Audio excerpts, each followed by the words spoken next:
এটা হচ্ছে একটা মিনি ড্রোন, যেটাতে আমি জীবনের প্রথম ড্রোন চালানো শিখেছিলাম। তো আজকে আমরা এই ড্রোন নিয়ে এক্সপেরিমেন্ট করব লিকুইড নাইট্রোজেনের সাথে। লিকুইড নাইট্রোজেনের টেম্পারেচার আপনারা জেনে থাকবেন -196°C। তো আজকে আমরা এটা এক্সপেরিমেন্ট করে দেখব এই মাইনাস টেম্পারেচারে ড্রোনটা টিকে থাকতে পারে কিনা। চলুন এটাই পরীক্ষা করে দেখি। দেখতে পাচ্ছেন আমাদের ড্রোন ওকে আছে। এবার এটাকে ফ্লাই করে দেখি একটু।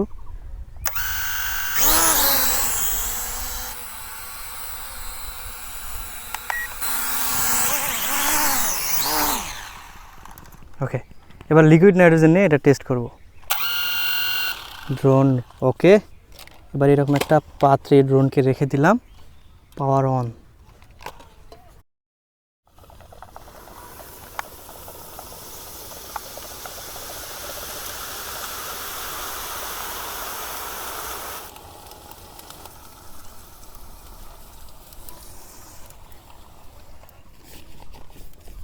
দেখতে পাচ্ছি যে ড্রোনটা পুরোপুরি লিকুইড নাইট্রোজেনের ভিতরে আছে। এবার যদি এটাকে উঠাই, এটার পাওয়ারটা অফ হয়ে গিয়েছে। এখানে আর সিগন্যাল বা বাতি যেটা জ্বলতো এটা জ্বলতেছে না।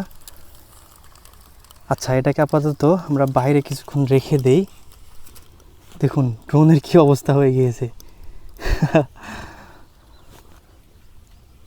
ভাই। আচ্ছা, যদি এটাতে আবার পাওয়ার অন করার চেষ্টা করি, কোনো কিছুই হচ্ছে না।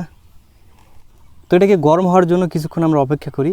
তো প্রায় 5 থেকে 7 মিনিট ড্রোনটাকে গরম হওয়ার জন্য সময় দিয়েছিলাম। এবার যদি এটার পাওয়ার অন করার চেষ্টা করি, না, অন হচ্ছে না। এবার এটা ব্যাটারিটা খুলি, দেখি ব্যাটারি কি অবস্থা। ও, এটার ব্যাটারি তো অনেক বেশি ঠান্ডা হয়ে গিয়েছে। ব্যাটারিটাকে গরম হওয়ার জন্য কিছু সময় দিই। ব্যাটারিটাকে অ্যাসেম্বল করে নেই, ড্রোনের পাওয়ার অন করি। হো, পাওয়ার অন হয়েছে।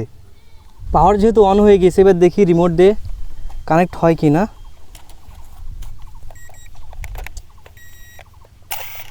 তো আমাদের ড্রোন এখন আগের মতোই রয়েছে, এখন এটা ঠিক মতোই কাজ করতেছে।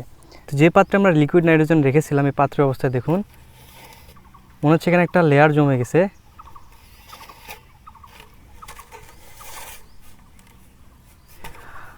আর আমাদের ড্রোনও ওকে আছে।